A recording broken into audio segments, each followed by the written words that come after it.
And Cayman Pharmacy Group, with locations in West Base and professional pharmacy at CTMH Doctors Hospital. The Cayman Pharmacy Group has a location for you just around the corner. Coming to you live from Radio Cayman Studio. For the record. For the record. For the record. Hear from your government officials, independents, and the opposition on issues that matter to you. For the record. Engage in an open dialogue between residents and lawmakers. For the record. For the record. For the record. Informative, impartial, insightful. This is your talk show. 1-800-534-8255. Your calls, your input. This is For the Record. And now, your host, Orrett Connor.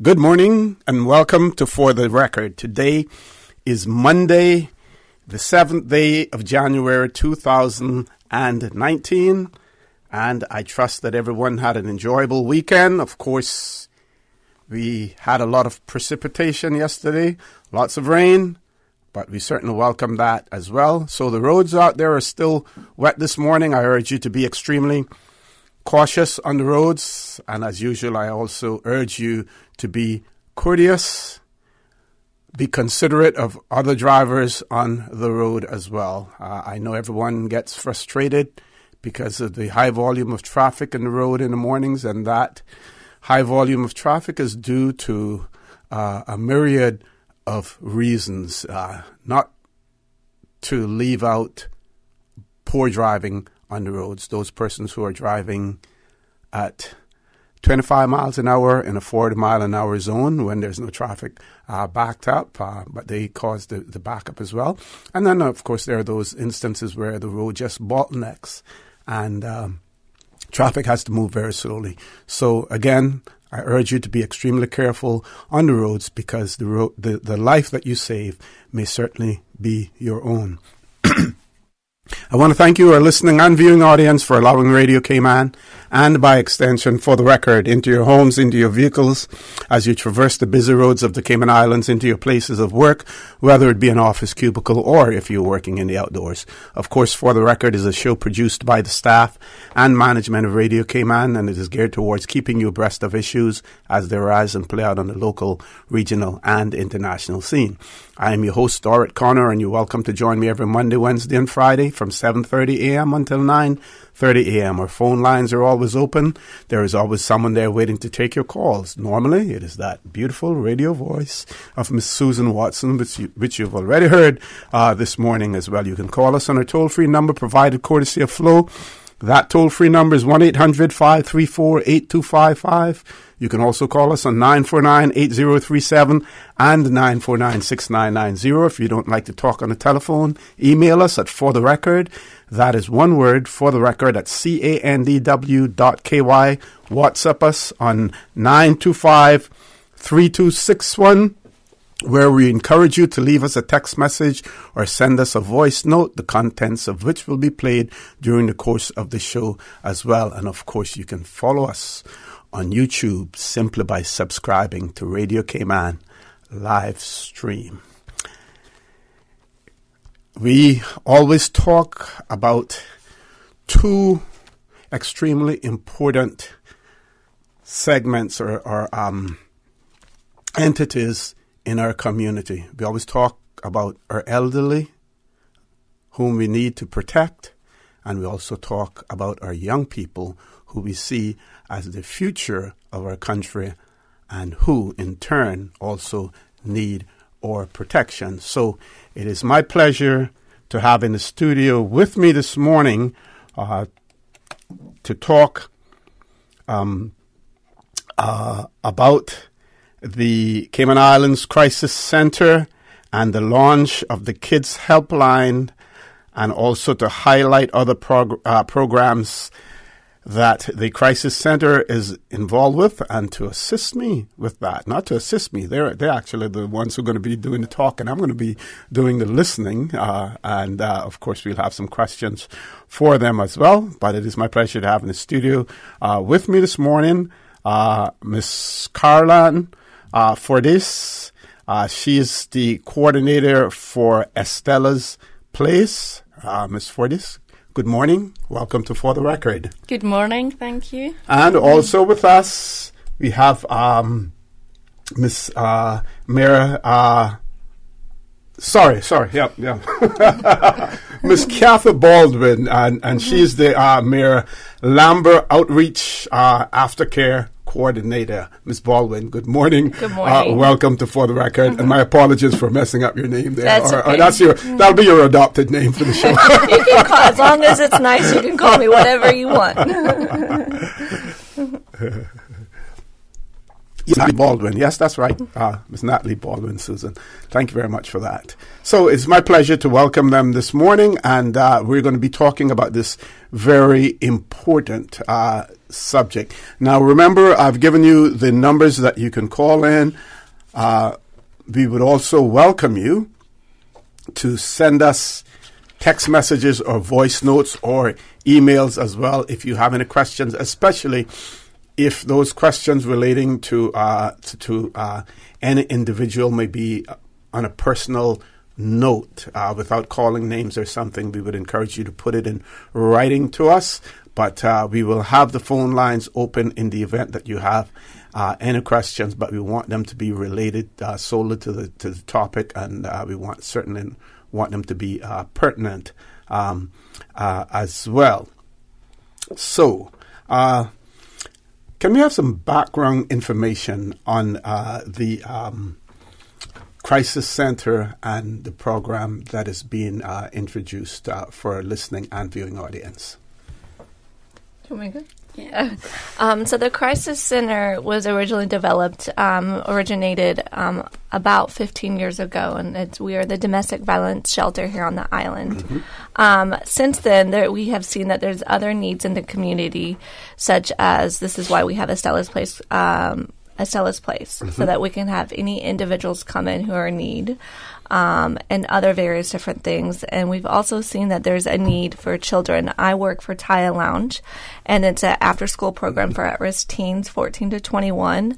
And that's been around for about 2 years now. We've been around for 2 years. And since working with at-risk teens and their young people, we've also realized the need for a helpline for anyone 18 and younger in the community, a safe person for them to talk to about. It doesn't have to be something very serious, just someone for them to talk, to vent. What do? I failed a test. I'm afraid to tell my parents. And so that's how the Kids Helpline kind of originally got developed. And we're working with the National Crime Force Agency. Sarah Murphy has been helping us. We've been working on this for a little over 2 years now. Mm-hmm. How is that need recognized, the need for this helpline for kids under the age of 18? I think that the need was recognized. With Taya Lounge, we originally started with 5 teens, and now I have close to 40 teens that are registered for my program. So within 2 years, so many at-risk teens and young people have just come forward and seen that the importance it is just to have a safe person, a safe place to talk to, and how it can really make a big difference. Also, we are the very first island in the British Overseas Territory to have a helpline. So this is something that really is a need in the community of the Caribbean as well. Okay. And the program, when was it launched? Gosh, sorry. It was launched at the end of September. So it's still very new, very much in its infancy, and at the moment we are just promoting it and letting young people in the island know that it is there and it's available for them, as Natalie said, for absolutely anything at all that they want to talk about. So at the moment it's a pilot that we're running, and it's available on a Monday, a Wednesday and a Friday from 3 p.m. till 6 p.m. So we made those times because it was out with school hours as well, and we thought that would be more convenient for young people to call in. So every Monday, Wednesday and Friday between 3 and 6, anyone can phone us at any time to talk about anything at all.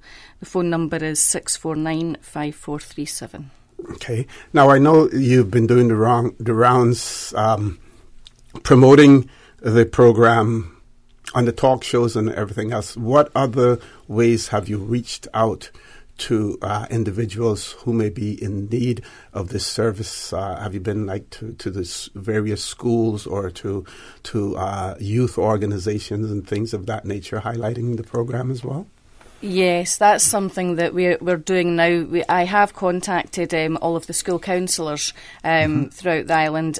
We haven't managed to actually meet up with them. We had an open day at Estella's place just before Christmas when we invited them in. But we're actually going to go around and physically visit the schools and talk to the children themselves as well as the counsellors, so that they've got all of the information available to them. And we then will work our way around all of the different youth projects and anywhere that we think might be relevant and that young people will contact, so that they can then hear about us and they know where to come and what number to call. Okay. Now, you did mention the helpline, and again, we will give that number out. It's 649-KIDS or 649-5432. 37, sorry. 37, my eyesight. Terrible. Yes, let's make sure that we give out that number correctly. 649-5437 or 649-KIDS. And of course, you've pointed out before, it is a free helpline for children and young adults up to age 18 years. Yes. Of age, and that is because 18 years of age is the age of majority, or any reason why age 18 was chosen as the cutoff point? I think just because it's aimed, we're calling it a kids helpline, so therefore it is aimed at, children, the younger population. We also have the 24-hour crisis line, for adults, if anyone wanted to use that, so that it's trying to accommodate as many people as we can, right. So it is aimed specifically at the younger population, and this was something that was just for them. So we felt that 18 was, you were then an adult, considered to be adult at that age, so we aimed at under. But if someone over the age of 18 were to call, and if you felt that you could help them, we will absolutely talk to them, of course, yes. So it's important to make that clear. Yes, no, absolutely. Anyone can access us in any way that is available to them. That's not a problem at all. We will never turn anyone away. And I'd like to say, Tile Lounge, the program that I run, we are 14 to 21. Okay. So we're up to 21, so that way there is still some need for when you're a young adult that we can help them as well. Okay. Let's talk a little bit about the safeguards that you have in place to protect the rights of all of your callers. For the helpline, it's a private line, so although there are obviously, we're bound by safeguarding guidelines the same as everyone else. If we felt that someone was at risk, then we can't obviously keep that to ourselves. So it is private. We will not divulge any information that is given to us on that line as long as they are not at risk and no one else is at risk as well. But they can talk to us about anything. It is between them and the call taker, no one else. The staff that are manning the line are all fully trained. We have obviously the police clearance and all of the relevant paperwork for them. So we have volunteers and we have staff from our shelter who are manning the phone. So they're all very experienced. Okay, we're going to take a commercial break. Folks, when we return, the conversation will continue. We're talking about the kids' crisis hotline that has been established, and that conversation is taking place with Miss Natalie Baldwin from the Tire Lounge, who's the Tire Lounge coordinator, as well as Miss Caroline Fordyce, who's the coordinator for Estella's Place. Please stay tuned. For the record, we'll be back shortly.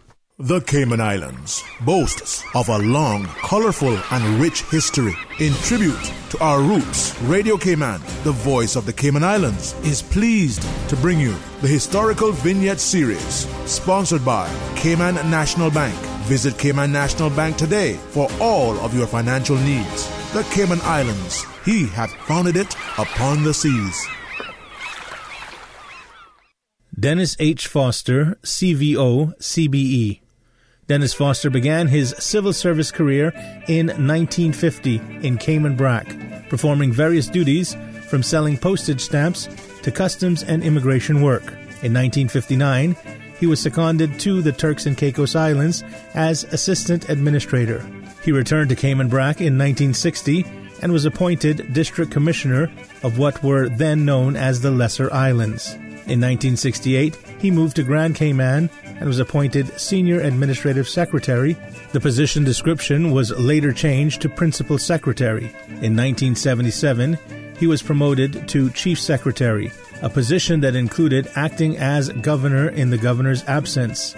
He was awarded the CBE by Her Majesty Queen Elizabeth II in London in 1981.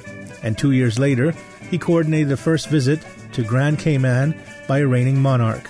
On that occasion, the Queen awarded him the CVO, the first Caymanian to receive this honor. During his career, the Cayman Islands experienced rapid growth, and Dennis Foster played a vital role in its development and that of the civil service. He was married to Reba Raphael Foster Grant, and the couple had one child. Radio Cayman's historical facts vignettes are proudly brought to you by Cayman National, with branches on all 3 Cayman Islands. Visit Cayman National Bank today for all of your financial needs.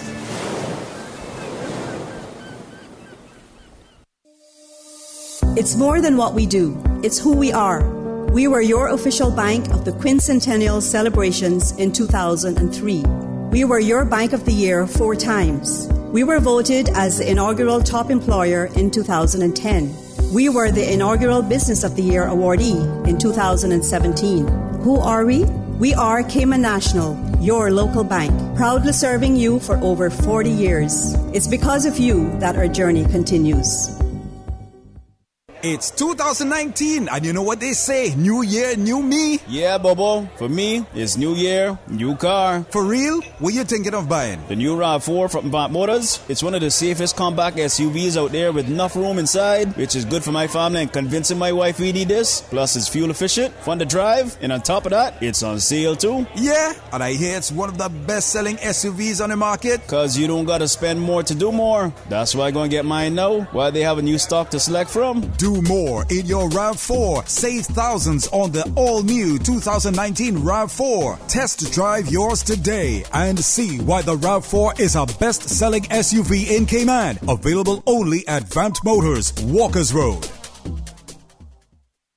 It is amazing to see my daughter grow up and make a difference in the world, but it is also completely terrifying to worry about her when she goes out with her friends.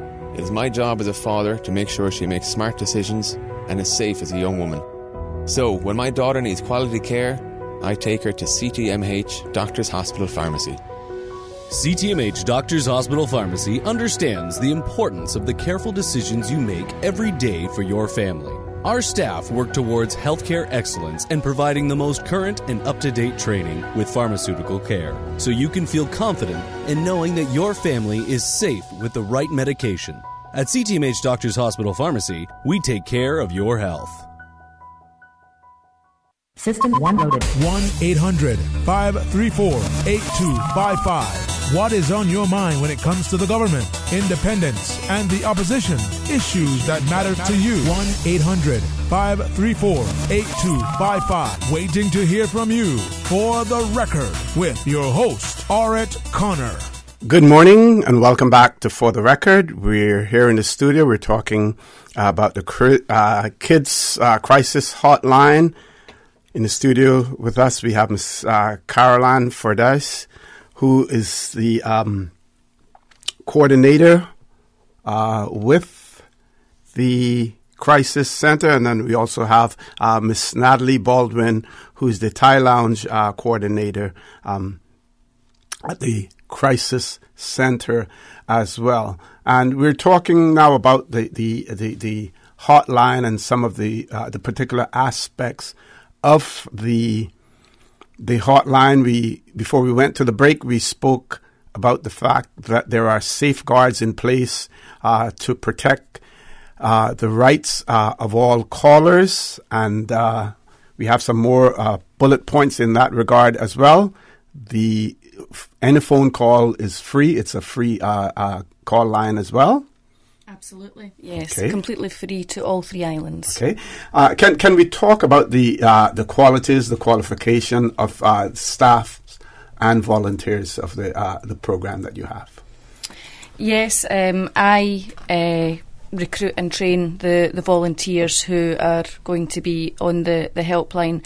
At the moment, we are using staff from the shelter who are obviously qualified and experienced to do that, and I've been doing that sometime at the 24-hour crisis line. So the volunteers that we have all go through a 6-week training programme. It covers things like confidentiality, child protection, values and attitudes, listening skills, things like that. And there is a more intense, so that's the first 3 weeks training that they have. They then have a follow-up 3 weeks training that is specifically about the helpline. That was delivered to all of the staff in the shelter by the National Crime Agency. So we're all trained.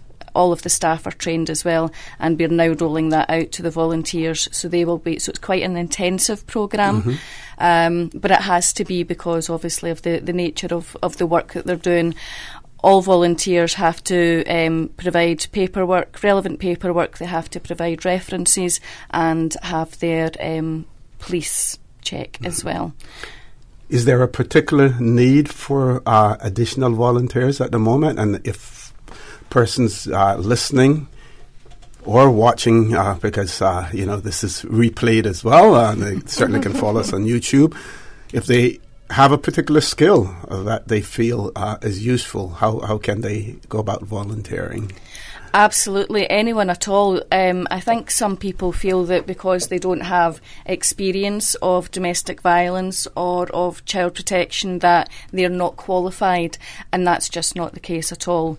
Everyone has life experience, they've got their own values, and I think anyone that just wants to give something back and just, be part of their own community, then that is all you need. We will provide all of the training.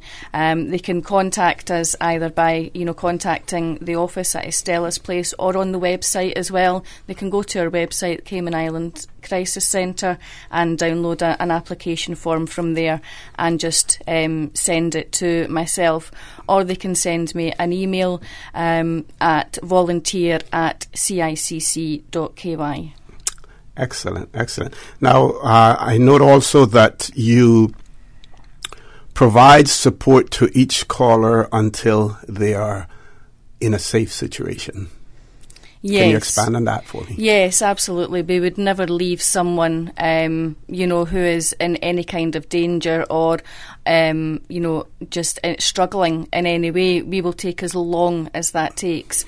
Whether it's just they have to talk through a situation, or whether they're in more immediate danger and need help, we will stay with them until they are in a safe place. We will never leave anyone on their own at a time when they are so vulnerable. So we will stay on the phone with them. We will get any help to them that we can, if that's necessary or relevant or appropriate. But we will never leave anyone. It doesn't matter how long that call takes. We will stay with them for the entire time. Is this service restricted only to Grand Cayman?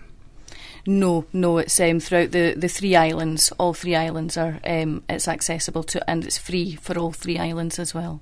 Okay, and I'd like you to again place the emphasis on the fact that any child or young person who finds themselves in a situation should anyone at all, absolutely, anyone at all. If you want to contact the Kids Helpline, it's aimed primarily under 18, but anyone at all can call on 649-5437, or we also have the 24-hour crisis line for anyone who wants to access our help out with the times of the helpline, and that number is 943-2422. Mm-hmm. To your knowledge, is there any similar service available on the island? There's nothing at all. We are the only service available. Okay. And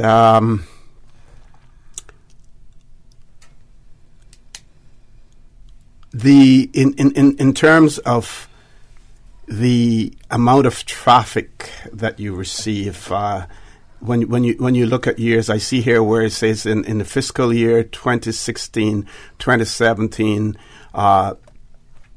the Crisis Center received 348 crisis calls. Do we have any other years to compare that with, or? That's about an average number for right now. Mm-hmm. Like I said, there's the need in the community, so we know we don't want the numbers to increase, but we do because we want to know that there's more awareness and people are coming forward more. So we're hoping in this next year that, of course, for the helpline, that the numbers will increase.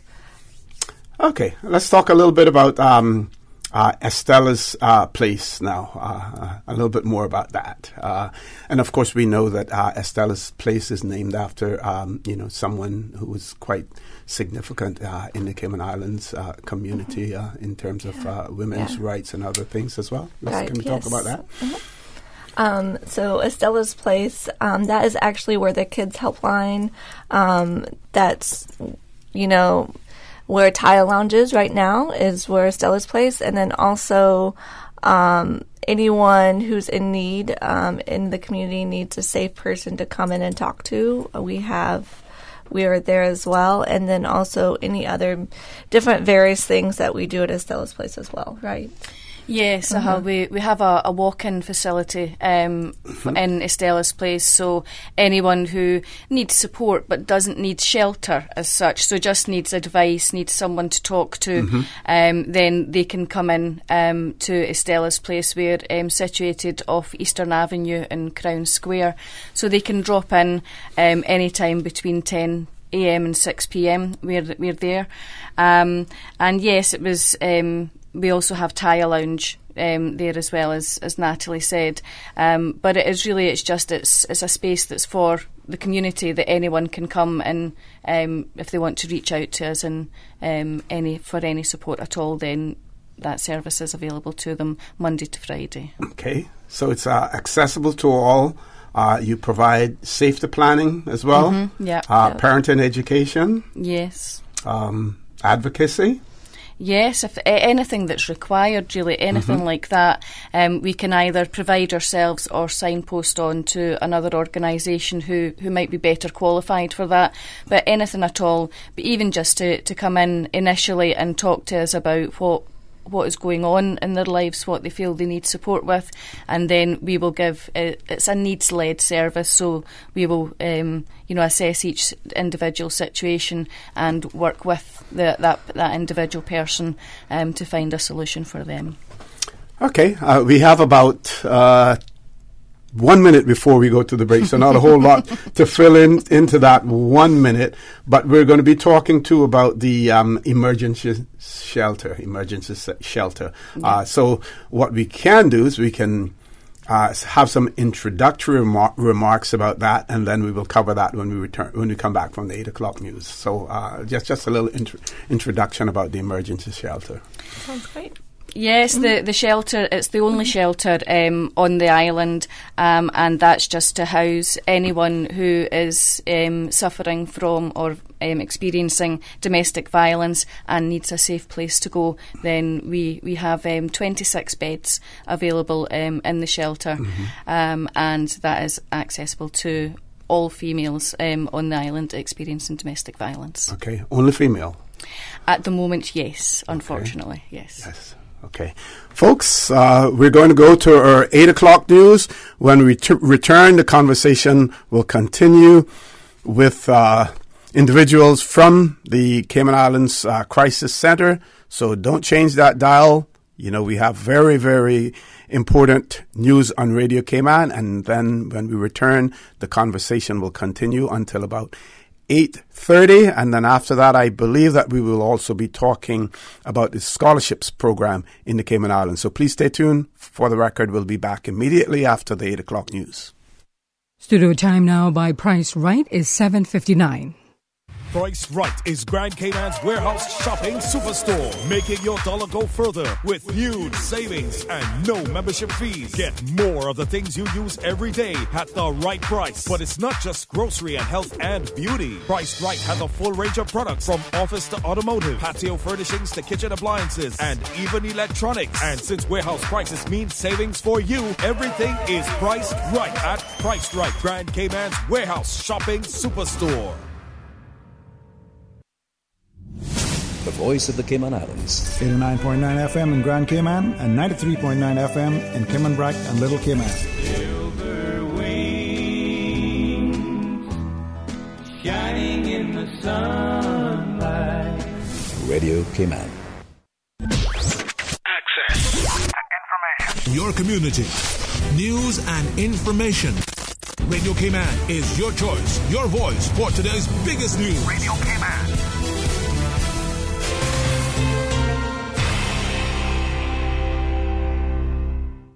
With your latest news, I'm Carsley Fuller. Memorial services for longtime educator Joanna Clark were held this weekend in Red Bay. Ms. Clark loved all her students. She had a voracious passion for teaching and learning and did whatever it took to ensure that her students were successful. Premier the Honorable Alda McLaughlin gave remarks on behalf of the Ministry of Education. She was considered a vanguard in education as she vigorously reshaped the future of language arts teaching at all primary schools.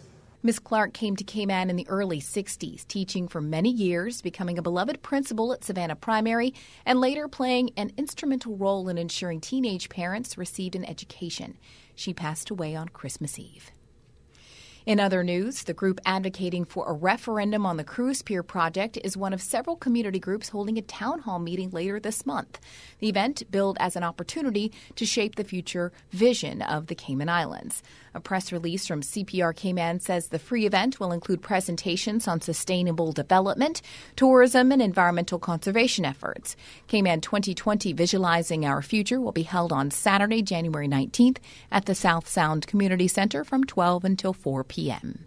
In regional news, the Seismic Research Center of the St. Augustine campus of the University of the West Indies in Trinidad on Friday said an earthquake with a magnitude of 4.6 shook 3 Caribbean islands, making it 3 earth tremors to have rattled the region within a 24-hour period. Loop reports the center said the latest quake, which occurred at 7:52 Trinidad and Tobago time, was felt in Antigua and Barbuda, Dominica, and the French island of Guadeloupe. The quake was reportedly located at 16.88 degrees north, 61.15 degrees west, and at a depth of 10 kilometers. There had been no immediate reports of injuries or damage from the tremor that was felt 81 kilometers east-southeast of St. John's, Antigua and Barbuda, 82 kilometers northeast of Pointe Pitre, Guadeloupe, and 177 kilometers north of Rousseau, the Dominican capital.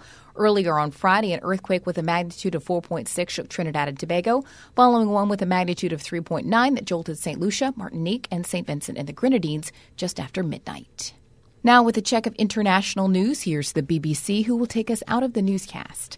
I'm Carsley Fuller from Radio Cayman's newsroom. BBC News with Debbie Russ.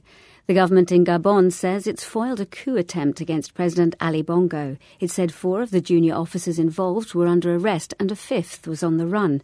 The men took control of state radio this morning to declare that President Bongo was too ill to continue in power. Thailand's top immigration official says an 18-year-old Saudi woman seeking asylum will not be deported against her will because of concerns for her safety. He has agreed to Rahaf Mohammed Al-Kunan's request for the UN High Commission for Refugees' involvement. Rahaf says she will be killed if she's returned to her family because she's renounced Islam. One of France's most senior cardinals has gone on trial accused of failing to report acts of historical child abuse by a priest in his diocese. Philippe Barbarin, who's Archbishop of Lyon, has admitted he should have acted quicker to remove the priest from his ministry, but he denies there's ever been a cover-up. Sheikh Hasina has been sworn in as Bangladesh's Prime Minister for a fourth term after a landslide election victory marred by allegations of widespread rigging. Medics in Pakistan are warning that its unchecked population growth is a looming disaster and concrete steps should be taken to implement family planning. They say Pakistan's population is likely to increase by 5 million this year. Egyptian media have ignored an interview by President Sisi with CBS, which the US network says Cairo tried to block. One local news outlet says the president's media office issued instructions for major media outlets not to cover the interview. And a Japanese billionaire has broken the record for the most retweeted tweet with more than 4 million shares.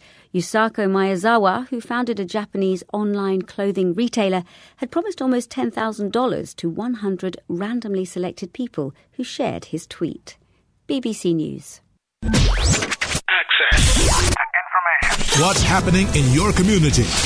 News and information, music and more. You can find us. www.radiocayman.gov.ky. Like us on Facebook and follow us on Twitter. Radio Cayman is your choice, your voice for today's biggest news. Radio Cayman.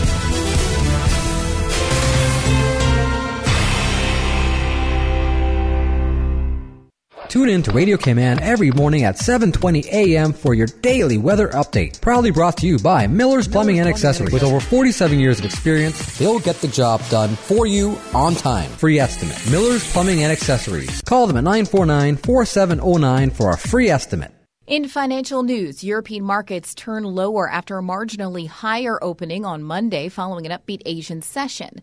All eyes were on talks in Beijing, where American and Chinese officials are haggling over a trade dispute that threatens to worsen an economic slowdown and put a drag on the global economy. Keeping score in Europe, Germany's DAX lost 0.1% to 10,755, while France's CAC 40 dropped 0.2% to 4,728.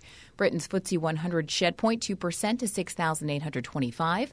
Wall Street was set to build on gains from Friday. The future contract for the broad S&P 500 index was 0.1% higher at 2,534. That of the Dow Jones Industrial Average was up 0.2% at 23,440. Looking at Asia's day, Japan's benchmark bounced back from steep losses last week and started the day trading over 3% higher. The Nikkei 225 index gained 2.4% to 20,038, while South Korea's Kospi gained 1.3% to 2,037. In energy, U.S. crude added 91 cents to $48.87 per barrel in electronic trading on the New York Mercantile Exchange. The contract added 1.8% to $47.96 on Friday.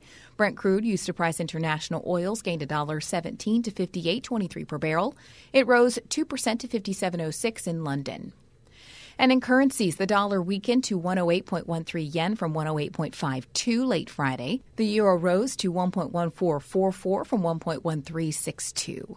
Did you know that recycling collection containers are located island-wide in Grand Cayman? The Department of Environmental Health's program is an integral part of DEH's waste management responsibility in the Cayman Islands. Start your recycling program at home today. Put your cardboard items in appropriate DEH recycling containers at all Foster's supermarkets, Kirk Market, or Hurley's Grand Harbor. Help keep Cayman clean. Reduce, reuse, and recycle. For more information about recycling, go to www.deh.gov.ky. This health flash is brought to you by Cleveland Clinic, Florida. Over 65 million people around the world have moderate or severe COPD, a family of diseases that includes emphysema and chronic bronchitis. Cleveland Clinic, Florida offers a wide range of management and treatment options for COPD, including programs focused on education, medication, smoking cessation, and pulmonary rehabilitation. A team of experts is ready to review your symptoms and test results to develop a comprehensive treatment plan. For more information, visit clevelandclinicflorida.org.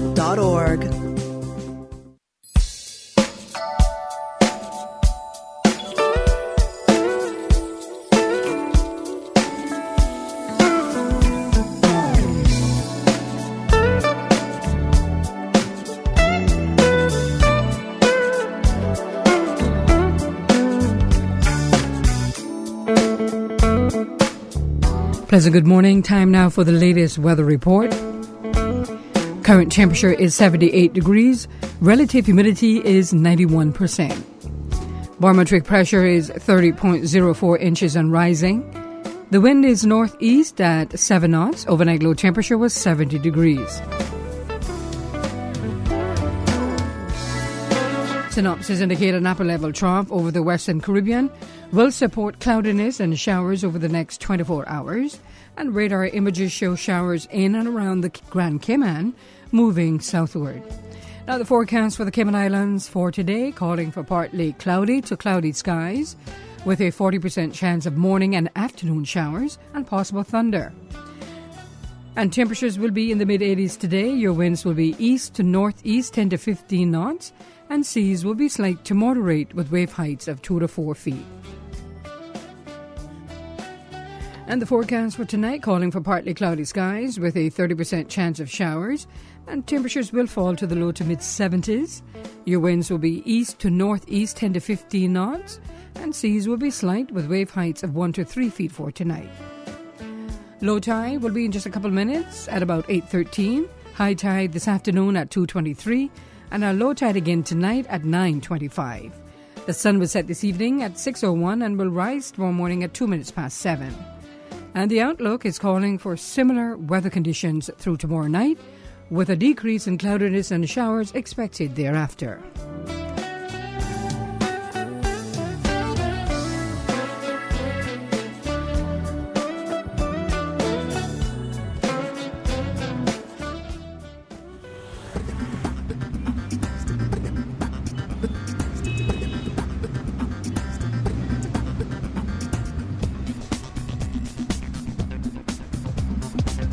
And that familiar theme tells us once again it's time to take a look what's happening traffic-wise. Traffic build-up just past the Tomlinson roundabout on Shamrock Road. As you approach the Linford-Pearson Highway, traffic not looking too bad. Of course, it's going to get a lot busier as the traffic moves on down the road. Traffic moving moderately on the Linford-Pearson Highway. Steady traffic on Cool Road and traffic coming off Bobby Thompson Way, moderate flow. And light to moderate traffic flow coming from the West Bay four-way stop. Edward Street in front of the Georgetown Post Office, traffic is moderate. And traffic also moderate on Godfrey Nixon Way and Eastern Avenue. Light traffic on Owen Roberts Drive. And let's take a look what's happening on North Sound Road coming from the Butterfield roundabout. Traffic is steady but flowing. That's very latest on your traffic. Join us again at about 10 minutes after 12. We'll update you traffic-wise. Have a good morning and drive safe, Cayman Islands. In local sports, the Cancer Society is hoping you'll catch early bird registration for this year's annual nationwide Stride Against Cancer Run Walk. Stride is the biggest event that the Cancer Society organizes for ourselves. It's our biggest event, and it's our longest-lasting event. This has been going on for so many years. There are a lot of people who think that the Cancer Society has been doing this for 100 years. It hasn't been quite that many years, but we were the original walk-run race, and as a consequence of that, it is the biggest one in the Cayman Islands. It takes place on the last Sunday of January every year. Cancer Society's Jennifer Weber says early bird registration is $25 until January 12th. Anytime after that, it's $30. The Big Stride will start and finish on 7 Mile Public Beach with quarter marathon starting at 7 a.m., the 13.1 half marathon at 6 a.m. Details on the Little Stride on Little Cayman will be confirmed soon. The January 27th event is aimed at providing help to cancer patients and their families on island. Check out more by heading to caymanactive.com/stride or CICS.ky. And in international sports and cricket news, Virat Kohli says captaining India to their first Test Series victory in Australia is the, quote, proudest moment of his career. The 2-1 series win was confirmed when the 5th day of the 4th Test in Sydney was washed out by rain and the match was drawn. Australia went into the final day of the series with little hope of achieving the victory they needed to win the Test and draw the series. They were due to resume their second innings on 6-0, having been forced to follow on at home for the first time in 30 years after being bowled out for 300 and replied to the tourists' first innings total of 622 for 7 declared. But no play was possible, and India, who first toured Australia in 1947, celebrated a famous victory. Initiating system. For information that matters. For the record, with Orrett Connor. Continues right now on Radio Cayman. Good morning and welcome back to For the Record. Today, of course, is Monday, the 7th day of January 2019, and it is our pleasure to have in the studio with us this morning Miss Natalie Baldwin and Miss Caroline Fordyce from the Cayman Islands Crisis Center. We're talking about the programs within the Crisis Center, in particular, two of the programs, Taya's Lounge and the Kids Hotline. The Kids Hotline number is 649-KIDS or 649-5437. One of our listeners has sent a messaging in and said that they note that there is a landline number or phone number that has been provided, but with young persons being so engrossed and involved on social media these days, that they note that there are no social media connections or contacts, and whether or not that is something that is being considered.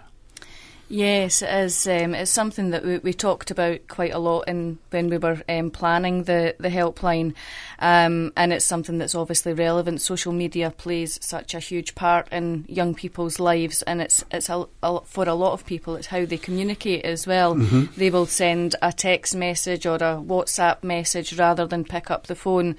At the moment, we decided to go with the phone line. We had help from Digicel from that, which was great, and both Digicel and Flow have given us the phone lines for free, mm-hmm. regardless of what network people are on. It is something that we're very mindful of. This is only a pilot project, mm-hmm. Mm-hmm. And we are very mindful that we hopefully in the future we'll be able to go to text messaging or WhatsApp or something like that. I think maybe the first thing that we would do is set up a Facebook page specifically for the Kids Helpline, and that way people can message as well as phone, so that will maybe give us a better idea of what kind of response we're getting, and how the young people are actually accessing us. That might give us, sort of more leverage, if you like, to then go to texting or WhatsApp or any other media. But yeah, we are very mindful of the way that people communicate, and that's something that we are looking at in the future. We just wanted to get it off the ground and up and running so that the service was there initially for anyone, but it is something that we are looking at, and we will hopefully get up and running at some point this year. Okay, thank you very much. I'm sure that individual is listening in, and grateful for that as well. Ms. Baldwin, let's talk some more about Taya Lounge. Yes. So we are an after-school program for at-risk teens, 14 to 21. We're open Tuesdays through Fridays from 3 to 8. So we're a safe place for anyone 14 to 21 to come and to be themselves. Mm-hmm. And we have a therapeutic curriculum that we work with, and we also have different things. Basically, I'm there to give the teens a voice. So whatever they want, we'll try to make it happen. So this Thursday, actually, we're doing a cook-off, boys versus girls. We're talking about gender equality. We're talking about healthy relationships. We're talking about failure. We're talking about whatever they want to talk about that can help them overcome whatever struggles they're going through. And the cohorts of your program, where do they normally come from? Through referrals, schools, mm-hmm. because we know that there are several other youth programs out there that are working, towards other goals, not necessarily the providing the therapeutic service and stuff like that you provide. So your cohorts come mainly from where? Right. Well, we definitely work with all the social service agencies. For instance, Baden refers a lot of their girls to us, DCFS. But ironically enough, or not ironically, but I think amazingly enough, most of our referrals come from other teams. They bring their friends. They get the teens in. I have a lot of teens, especially some teen boys. One of my teen boys, he didn't want to come. He didn't think it was cool enough. And now he comes every day and tells me his feelings and puts a smile on his face. And so it's referrals come from anywhere and everywhere. But most of the referrals are from their friends. They bring their friends because they enjoy the place so much. Okay. Now, off air, we were talking, and we want to bring this conversation, on air. When I was growing up, many moons ago, we certainly didn't have the services that we had now, that you have now. If you had a problem, sometimes you'd go to your teacher, and it depended on how much you liked or could confide in that teacher, because most of the teachers, especially if you were a troublesome child in school, sometimes they'd put the strap to you. And if they put the strap to you, then more than likely you didn't really like that teacher that much. So you wouldn't necessarily confide in them. Then in the 60s, early, mid-60s, we had a probation officer, the late Miss Joyce Hilton, who came along. And of course, those young persons who found themselves in problems, especially with the law, were treated quite harshly. They were sent to remand school. Mm-hmm. We didn't have a remand school here in the Cayman Islands, so they were sent off to a country that was foreign to them, to Jamaica, right. Mm-hmm. To remand school. But at the same time, like I pointed out, we didn't have the resources that we could avail ourselves to, mm-hmm. like we have now.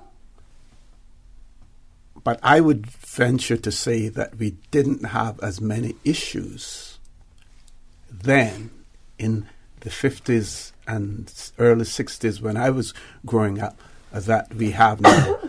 How, excuse me, sorry. For the time that you have been here, and in terms of your knowledge of the situation in the Cayman Islands, how have we reached where we are now? How have we managed to reach here? I think in the terms of I've just been here just a little, just a couple of years, but as we were discussing earlier in the show, it's not that these issues were never around. It's that we brought there's more awareness. Mm-hmm. And we're now saying it's not okay. Violence is not the answer. It's not okay to be treated like this. And man, woman, child, anyone, that is not okay. And that there's a safe place to come. Also, I think what we also kind of discussed off air a little bit is also it's not just the Cayman Islands, it's all over the world that's having the same issues. And so we want to just have a place where we can keep standing up together as a community to help end the cycle of violence. Okay. Anything you want to add to that, Ms. Caroline? Yes, I think that Cayman isn't, different to anywhere else in the world, as Natalie said. I think the difference is that, for everyone, things, that maybe happened, 30, 40, 50 years ago were very much kept to themselves. It was kept behind closed doors. People felt it wasn't their business. They didn't want to get involved. Whereas I think now people are more confident about reporting and they know that they have somewhere to go. And I think that's the difference. It's not that there's more of it now than there was before. There isn't. It's always been an issue. Child protection has always been an issue. Domestic violence has always been an issue. It's just that people didn't know where to go then. And now they do, and I think they're growing in confidence about reporting it, and about actually understanding this isn't okay, this isn't normal, this I shouldn't be living like this.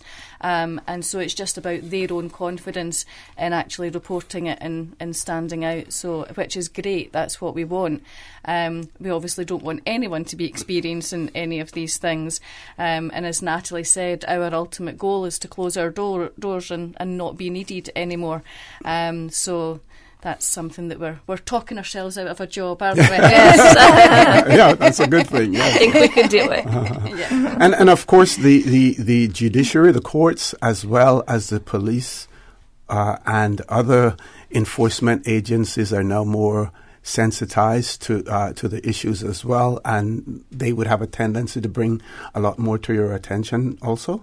Yes, and we do work with, as Natalie said, we work with social services, we work with the police, we're involved in the training, for them, works both ways, which I think is really good. I think we need to work together. We all need to have an understanding of each other's roles, and I think that things are improving, and people are, becoming more aware of domestic violence and how to work with that. The Crisis Centre are quite a small organisation, but we work well with all of the other agencies, and I think that's really, really important. Okay. Can we touch briefly on the emergency shelter as well? Yes. Well, just kind of what Caroline was saying and what you were saying about how far we've come. If you look at it, the Crisis Center will be 16 years is our anniversary this year, and we've come a long way. If you really look in retrospect, that's not a very long time. And so right now we have an emergency shelter. Right now we're working on building a bigger shelter, a shelter for women, and then possibly doing something where we have more for men, because violence is violence. It's not man-women, it's intimate partner violence. And so those are some of the things we're working on. And like we said, we're wanting to work ourselves out of a job, because our main mission is to end the cycle of violence. And now, while we know that the Crisis Center has a particular remit, there are those persons out there, and many persons have called in on this talk show and on other talk shows as well about persons who are homeless, and sometimes they're the invisible persons as well, because people don't necessarily recognize it during the course of the day because they may be out there, moving around just like everyone else. But when it comes time for, to put your head down, they don't have a place for that as well. But does an issue like that involve the Crisis Center in any way? I mean, like Caroline said, we're not going to, for Estella's Place, if they want to come in and talk to us and we can help them with resources and refer them and even apply for things like NAU, we can definitely help them. But for the shelter specifically, it's just domestic violence towards women right now. Because if we let someone in and then we have no room for someone who's in way of harm, that's not fair. I do definitely think there's a need in the community for homeless individuals. That's something that needs to be looked at for sure. Okay, we have about 4 minutes left, so I want to give both of you an opportunity for some final comments, final reflections. We can start with Natalie, and then we'll take Caroline after. I only have 4 minutes. Just kidding. Thank you so much. Like I said, Tile Lounge, we're open Tuesday through Friday. We're 14 to 21. Any new participants that want to be a part of Tile Lounge is Mondays from 3 to 5. They can come in. I have an intake. I can talk to them, show them the place. We do various different things. We had a fashion show. We'll do that again. We work closely with BPW.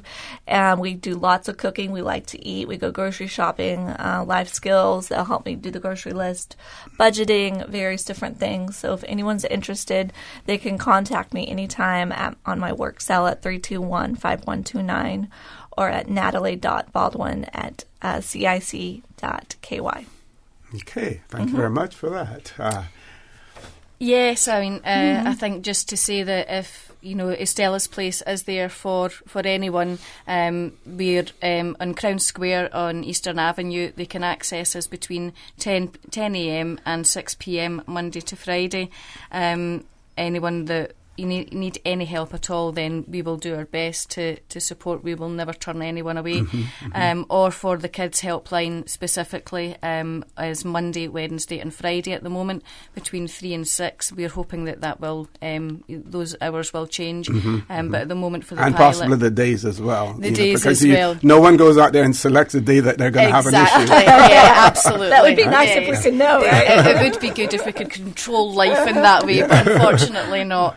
But yes, at the moment it is just those days, but that will increase. So that number 6495437, or if anyone just needs any help without those times, or out with those times rather, and they need support from the shelter or from the 24-hour crisis line, then they can contact us on 943-2422. Or if anyone would like to volunteer, then we're always looking for volunteers to do the shelter, the helpline, Taya, grocery shopping, anything at all, then contact me on volunteer@cicc.ky. Okay, I want to thank you very much for being here, and I want to wish you all the best in your future endeavors as well. Folks, please stay tuned for the record. We'll be back immediately after this short commercial break.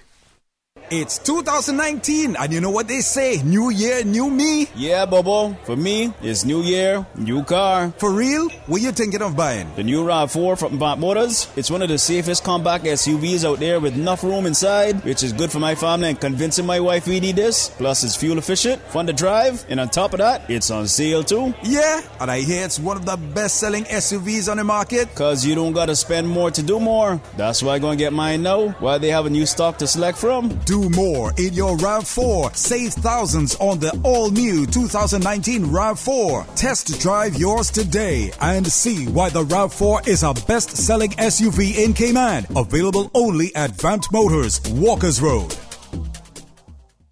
At Kirk's Home Center, we can make your life much better. We got it all together. We got a great deal in store for you. From cookware to stereos, from power tools to plumbing supplies. Yeah, we got the best goods with the best price and a service to make you smile. At Kirk's Home Center, we got a great deal in store for you.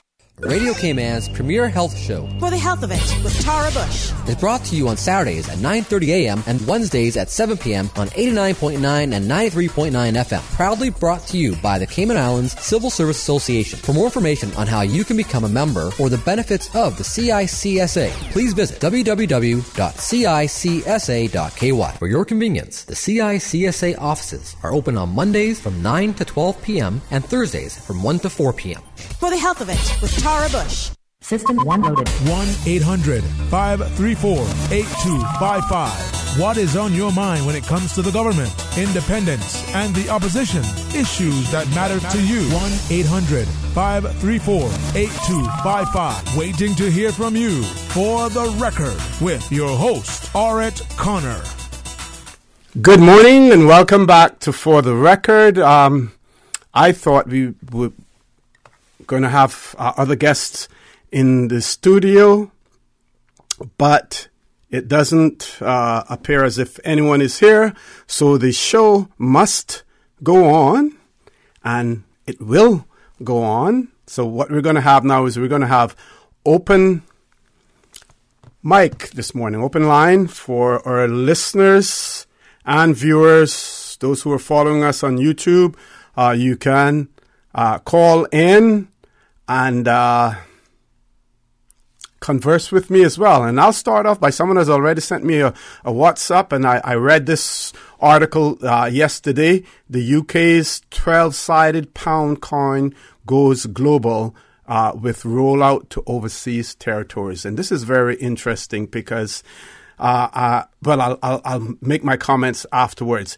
It says the coins are expected to bring increased security to economies of the British territories and dependencies. And the article reads, the UK's 12-sided £1 coin is going global.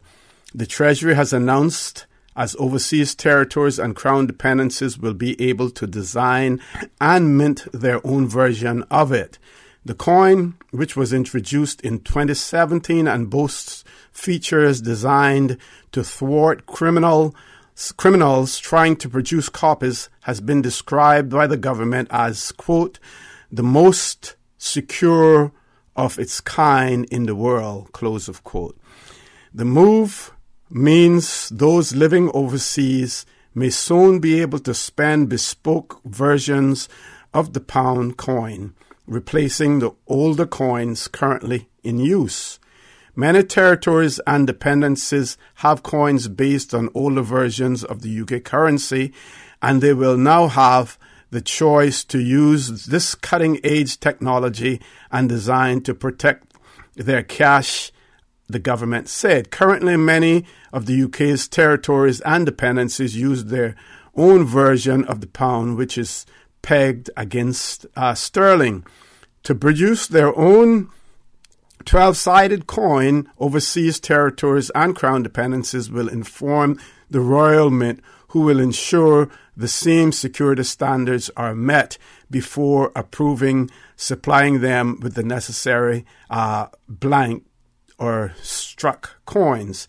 Features of the new coin to thwart counterfeiters include intermittent milled ages and the denomination and year date incorporated in micro tests in the coin. I won't even go into all those details in relation to that part of it because that's not what's important. What I observed yesterday with this, okay, I'll read this part. The Isle of Man, Jersey and Guernsey are crown dependencies of the UK. The United Kingdom overseas territories include Akrotiri, Anguilla, British Antarctic Territory, Bermuda, British Indian Ocean Territory, British Virgin Islands, Cayman Islands, Falkland Islands, Gibraltar, Montserrat, St. Helena, and dependencies, Turks and Caicos Islands, Pitcairn, and South Georgia, and South Sandwich Islands. Now, my question is, what's this big issue about the coin, the pound coin, and our ability to mint it or to have it here in the Cayman Islands? First of all, we do not use pound sterling as legal tender in the Cayman Islands. We do not use that as our currency. So why would we have an interest in it? What they should have said here is those countries that actually use it. Now, I'm sure that the crown dependencies do. I'm not sure about the other territories. We know, for instance, in the Turks and Caicos, they use the U.S. dollar. We know that Bermuda has its own currency, and as well as you use the U.S. dollars as well. But what is interesting in this issue is here, because they want to promote and they want to make money off of us being able to produce the pound here, they're willing to do that. But yet, because of all of the inconveniences that we face when it comes to being able to produce our own passports. Cayman Island, I shouldn't say our own, because they're really not ours, but to produce Cayman Islands passports in the Cayman Islands, that now we have to go through the UK for everything. They feel that it is so important for us to do the coins, but not to do anything as it relates to our passports. How ironic, how ironic. But again, that's the way it is. But I don't think that the Cayman Islands will have any interest in this whole issue, and I hope certainly they don't. And if they do, personally, the way that I was clamoring for the coin that was produced to celebrate 60 years of the coat of arms, I certainly will not be anywhere near anxious to have the pound sterling even as a commemorative coin. No interest in that.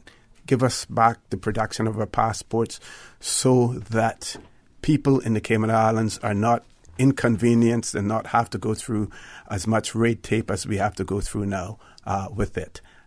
With those few remarks, we're closing off the open line because we have guests in the studio and we will be talking about scholarships in the Cayman Islands. And I am going to ask my guest to introduce herself. Good morning. Welcome to For the Record.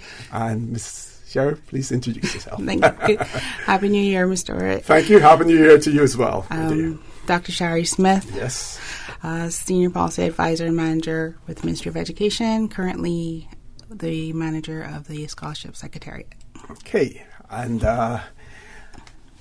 I'll start off by saying the scholarship, history scholarship has come a long way in the Cayman Islands. There was a time in the Cayman Islands when scholarships, quote-unquote scholarships, were only available to those persons who had some connections in government, usually a parent or someone else, close family member working within the government who knew the ins and outs, because there was no real established policy. It wasn't what you knew, but who you knew to be able to get scholarships. Tell us how that has changed now and how almost everyone has access to local scholarships, or at least the access to apply for local for scholarships. Well, things have definitely changed from that, in terms of the government has now made available, or has been making available, funding for overseas and local, but right now we're focusing on the overseas applications. Scholarships can be for your first degree. They've now, over the past probably, I would say, within maybe the last 5 years, could be a little bit longer than that. We've also extended that to persons doing second and third degrees, so persons who want to pursue their master's or their doctorate, even specialization. If you've already got a doctorate, you're a practicing doctor. So it's open to basically anybody, any Caymanian who is wanting to better and improve themselves. We should never stop learning. And this is an awesome opportunity for a person to be able to access that. It's even gone to the point, if you're looking at pursuing your second degree, so you're looking at doing a master's, a lot of us, the more mature student, usually you're already kind of established in a job, you may have home, you have obligations. So literally packing up and moving somewhere else is usually a bit difficult. But thanks to technology, we now have a lot of options in terms of online studies. And so this would also be the opportunity for persons who are looking at pursuing programs that are online for their master's, not their first degree, but your master's. You would be applying for that as well. And basically the scholarship is 20,000 Cayman annually, up to that amount. And it's for 3 to 4 years, depending on what the program you're doing. Right now there is no, stipulation on what you must study, which leaves it really wide open for young people and or mature students in terms of where they want to go with that. And there's the requirements in terms of the GPA and stuff like that. But really, it's an awesome opportunity for persons to take advantage of. And I think, speaking to kind of what you said before scholarships may have been linked to who you know. One of the things that the Education Council has put in place for this year is a means testing. And that is to look at how do we ensure that the Caymanians and the students who really need to be accessing this kind of funding, available funding, are accessing it, and possibly prioritizing the persons who are then eligible based on the access of funding that they have available to them. So things have changed a little bit. Okay. And you mentioned the fact that, in terms of the scholarships for online for only for postgraduate work as opposed to undergrad. Why not undergrad? Is it because we have those services available here, or is there a specific reason why online scholarships are not granted for undergraduate work? Usually for the premise under that rationale is that in your first degree, we really want the student to be able to actually, experience firsthand what is happening in that program that they're pursuing, get the opportunity to dialogue with others who are pursuing in that career, meeting with other professionals who have, worked in that field for a very long time, as well as, that kind of practical experience that may be available to them. There are the extreme circumstances that may be considered, but really try to discourage online studying for your first degree because it's really, really important for you to, get some experience and understanding outside of Keyman so that you can bring it back and you can apply it here. I've always, been a huge advocate for persons going off and studying overseas. And I always tell, persons who are hesitant that, even if you go for a year, just that knowledge and understanding of what else is there is vital to how you now then come back and, pursue what you're trying to do. We work and live in a very competitive market, and we always hear everything about always about the work permits and persons coming from other places. And so not only are you competing in terms of your academic qualifications, but experience also plays a huge role in what you're doing. One of the things I've been saying to when I've been going out and meeting some students and parents is encouraging them to do internships in the field that they're interested in. A lot of times we may see students see something and it looks really glamorous and they want to pursue it, but they never really go and dive into it. And if you can do that prior to going off to studying, it gives you kind of an idea as, what you're going into. And you might find out that may not necessarily be what you think it is, right? So, getting that experience, but also, it helps that when you are studying, you can then, as you're doing those assignments and trying to think about how do I apply this, you have that additional world experience and how to use it, when you do return, because one of the stipulations is that you do return to the Cayman Islands upon completion of your qualifications and, give back in terms of working here in Cayman and giving back to the community when you finish up. Excellent. We're going to take a commercial break. When we return, the conversation with Dr. Shara Smith will continue. So please stay tuned for the record. We'll be back shortly.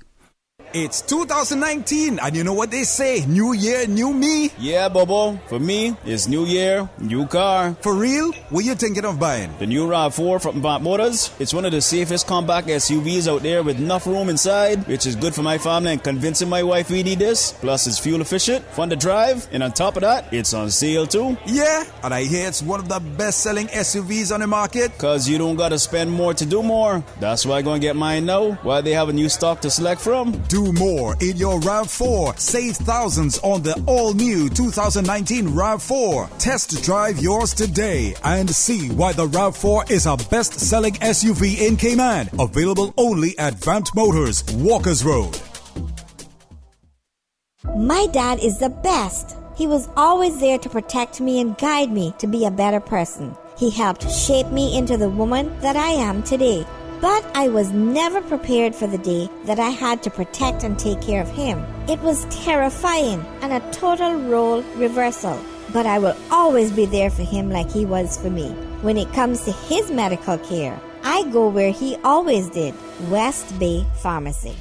We know the difficulty of caring for elder family members. At West Bay Pharmacy, we can help assist you with caring for your loved ones by providing quality medicine and some of the most efficient home healthcare items possible.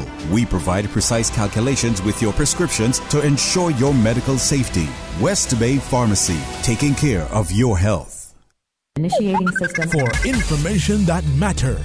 For the record, with Orrett Connor. continues right now on Radio Cayman. What's your title? Good morning and welcome back to For the Record. In the studio, I have with me Dr. Shara Smith, who has been charged with the overall management of the scholarship program here in the Cayman Islands. And we also have some very important messages that we need to get out to our listening and viewing audience. If you're certainly not a person who's interested in a scholarship or the recipient of a scholarship or the intended recipient of a scholarship, you may know someone, a family member or otherwise, who is, and this information is extremely important to you. So I'll let Dr. Smith pass that information on to you. Thank you, sir. The overseas scholarship application process is now open. It's been open since November the 15th, I think we launched. And it closes on January the 31st. Mm-hmm. And so we really want to encourage persons to go online to the website www.education.gov.ky/scholarships and click on the link under Overseas Scholarships and start to actually, if you're interested, to start the process. Mm-hmm. It is a 5-stage process. There are documents that you are going to be required to get and upload, such as references, birth certificates, right to be Caymanian, proof of right to be Caymanian, documentation. Your parents have to do their job salary letter. You need to upload information about the university and the program. So it's not something that you can just sit down and say, okay, today I'm just going to sit down and fill out this application. It'll be done, right? So we really want persons to start. And if you have started, to please continue. And most importantly, when you get to stage 5 and you've completed, to hit the submit button. A lot of times, yes, you must hit that submit button. So just really want to encourage persons out there who are, to pursue that and get that process going. If you are thinking of going to university in September or even possibly next year, January, this would be the time that you need to apply, because we only open this once in a year, once every year, annually. So the next time that overseas scholarships would be process period would be opening would be probably next year, 2019, and that would not be for studies starting September 2020. So it's really important that if you're considering to go ahead and put it in, because one of the things is that if you are approved for a scholarship and you decide I can't go, or there is no means, or what it is, you can defer your scholarship for up to, I think it's a period of a year. So, but if you don't apply, then you can't do that, and then you have to wait a whole year until that next time period. The other thing I wanted to just kind of put out there is that tomorrow I will actually be over in the BRAC at UCCI from, I think it's 9:30 to 12, to speak with students who are interested or in applying, or who've maybe started and they've kind of gotten hiccup and so forth, because we're able to actually access the system and go in and see if people are having difficulties. They can call in and we can help walk them through. So we have that capability. So we just I'm going to, be over the BRAC tomorrow. So I want to really encourage parents and students to come out and, take the chance. Now, any advice for those students who are approaching graduation? They may be 6 months, a year off from graduation. And is there any counseling that is provided in the school, within the school system, to guide these young people in terms of the direction that they may want to go in, so that they're not at this stage now where, I believe I want to go to college, how do I go about doing it? Right. How do we prepare them early for that? I think that's an area that we could be doing better in. And I think that, both private and in government, I think that conversation of what happens next after high school is something that needs to be initiated definitely a lot earlier than waiting towards that last year. But most of the schools do have counselors or guidance persons.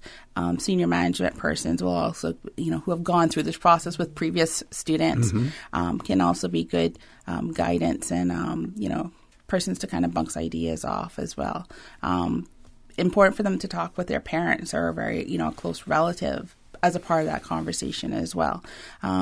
If they're not fully clear, they can also call the scholarship secretariat, if they have questions, and we can help answer them at 244-2417. So I think there's support, but then there can always be more. Hopefully we can tweak that a bit better so that students do start to think about how do I prepare? Because one of the requirements is for you to have a GPA for the which is your grade point average to meet the criteria for the scholarship. And sometimes students are just kind of like, oh man, I got 4 years left and I don't really have to worry about it. And then when that senior year kicks in, then they're like, oh wait, I need to focus. And sometimes it's a little bit more difficult trying to pull up that GPA in your last senior year, right? And you've got all the other stuff you're looking at. So really important is just to kind of start thinking about it, even though you might not necessarily know full force what it is that you want to do. But, putting things in place that if you do make the choice and the decision that you want to travel and go overseas or study, or even locally, that you have the means to do that and you have ensured that preparation in terms of your academics and studies. Okay. One of our listeners has written in, and this, you may not be able to answer it or to comment on it, but I'll read it anyway. It says, each year, government spends millions of dollars on tertiary scholarships. We have many students returning with good grades on government scholarships, but not finding employment in their field in Cayman. Many eventually return to the U.S. or the UK to seek employment, creating a brain drain and impacting our future development. This is also a questionable return on investment. Education without opportunity is like a passport without a visa, especially if you're going to the country that you need a visa, right? Yes. In this regard, what strides are being made to ensure businesses have entry-level positions for Caymanian graduates instead of granting more work permits and government properly planning for returning graduates? Like I said, this is really not your part of your remit, but certainly one of what we could parcel into this would be the issue that it is while a student applying for a scholarship may want to do something that attracts their interest, there are times where you may encourage students to engage in their educational advancement in those areas where there is a local need for it as well, right? Yes. And I can say that the Education Council, that is one of the issues and I think challenges that they are planning on addressing and looking at.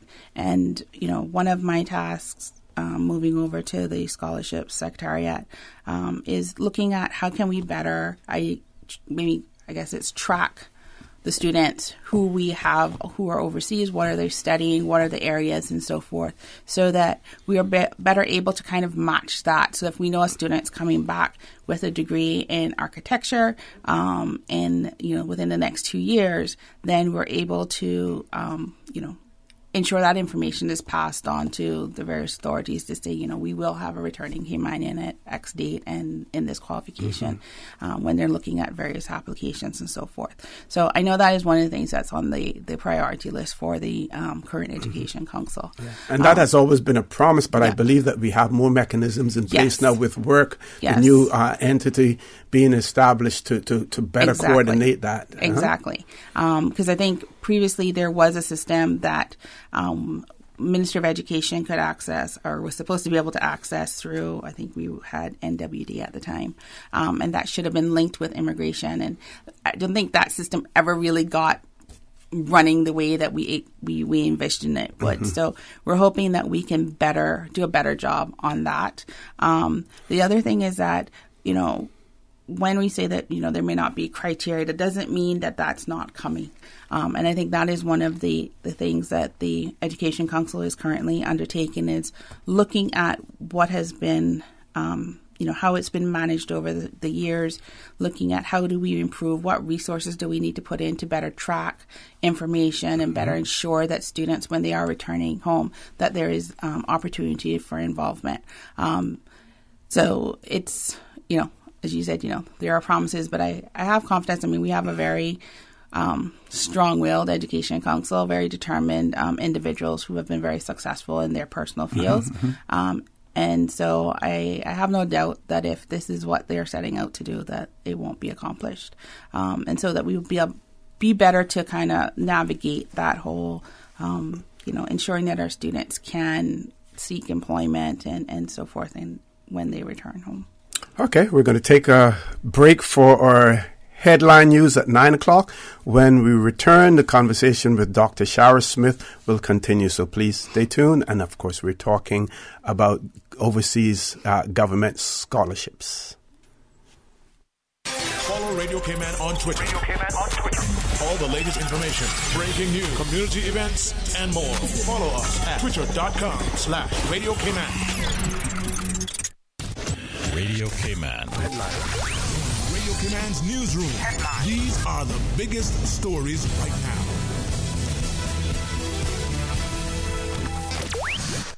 As part of Support Our Youth Month, you're invited to the kickstart of a series of meetings hosted in collaboration with the Royal Cayman Islands Police Service. The Combating Crime with Assets event starts tonight at the Seafarers Hall from 7 until 9 p.m. The events will be carried on throughout the week. In international news, a young Saudi woman who says she has fled her family in fear for her life has barricaded herself in her hotel room at a Bangkok airport. Thai immigration officials have tried to return Rahaf Muhammad Al Kunun to Kuwait, where her family is. The 18-year-old refused to board a flight to Kuwait City on Monday despite officials stationed outside her room. And a spokesperson for the government of Gabon has said the political situation in the country is, quote, under control following an attempted military coup. Guy Bertrand Mangago told the BBC that 4 of the rebels have been arrested by the authorities. A 5th is on the run. Junior officers claim they seized power to, quote, restore democracy in oil-rich Gabon, where the ailing leader's family has ruled for 50 years. Tanks and armed vehicles could be seen in the capital. Those are your headlines. I'm Carsley Fuller. Radio Cayman, the voice of the Cayman Islands. What's happening in your community? News and information, music, and more. You can find us. www.radiocayman.gov.ky. Like us on Facebook and follow us on Twitter. Radio Cayman is your choice, your voice for today's biggest news. Radio Cayman. Initiating system. For information that matter. For the record with Orrett Connor. Continues right now on Radio Cayman. Good morning and welcome back to For the Record. And it is my pleasure to have in the studio with me Dr. Shara Smith, who has been given overall responsibility for the management of government scholarships here in the Cayman Islands. And while we have your ears, we're going to, first of all, highlight some of the very important dates and times that people need to be aware of. Dr. Smith. Okay. So the application process closes on January 31st. And so you need to, if you're interested, please go on the Ministry of Education website, which is www.education.gov.ky/scholarships.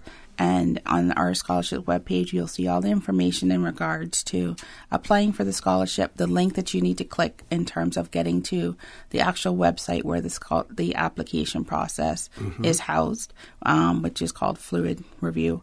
The first stage, what the applicant would do is going in and you're going to put in some general information because we have various scholarships that are available. And so that kind of helps determine in regards to whether you should be looking at applying for just the general academic government scholarship or whether you're going to be more going towards a TVET scholarship. And then there's others very specialized, like there's a scholarship that's specifically for persons who are interested in boat building. And so that would also be determined. So once that kind of gives you, once you do that part, it will, generate the scholarships that you're eligible for. And then you just start the process in terms of putting in your personal information, your demographics, and then moving on to each, the stage after. We've made it so that we realize that there are some documents that students may not have. So like a medical is required within stage 1, but that will not impede you. If you don't have it, it won't impede you from moving on to stage 2. Your references, we are also required, but we've made it so that it's important that they be uploaded before you submit your application, but you're still allowed to move on to the next stage once you've completed everything else in that. We don't expect students to have final grades, but we do expect them to submit their transcript of their academic performance up until, at least December this year or last year. And then obviously exam results and stuff like that would also be outstanding for those who are taking, who are in the British system. So those things we know that may not necessarily be available now if they're just going to be graduating within this year, next 6 months. But all the other documents and stuff they should be able to get and to complete the application process. Once the application process is done, we then review those that have submitted all the required documentation. We will present to Education Council, and then they will review and make decisions. And so basically a student could get approval of funding or a conditional approval of funding pending, the missing results or the outstanding results. So student, it's important to complete as best as you can. Now, do they have to already be accepted by an educational institution? No, they don't have to already be accepted. What they do have to demonstrate, however, is that they've initiated contact and conversation. So, therefore, if students are looking at going to the UK, I think the UK system now is, it's called UCAST, and so the student would have gone in, they have to complete a profile and identify the universities that they're looking at. And so a copy of something like that would be useful, they could use to upload.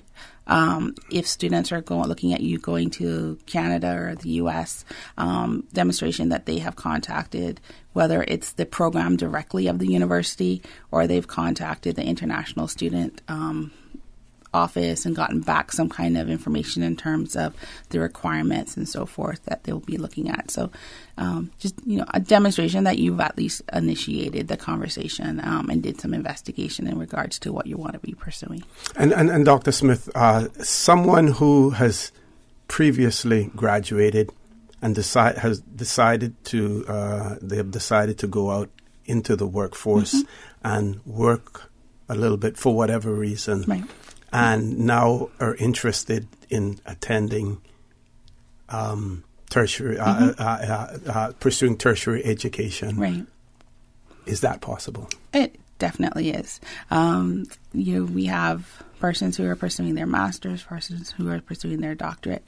So once the institution is established outside of Cayman, it's considered overseas. So even if you are living and working in Cayman and you've identified a online program that you can do that's going to give you a credible degree, you can also pursue that as a part of this process. So definitely no limits there. So I encourage persons to look at that and to take that up. Okay, we have one caller. Let's go to the phone lines. Caller, good morning. Welcome to For the Record. Good morning, Mr. For the record. Good morning, Doc. How are you? Fine, and good morning to Dr. Smith. Good morning. I was just going to ask a question. I think Mr. Osby answered my first question in his comments to you before.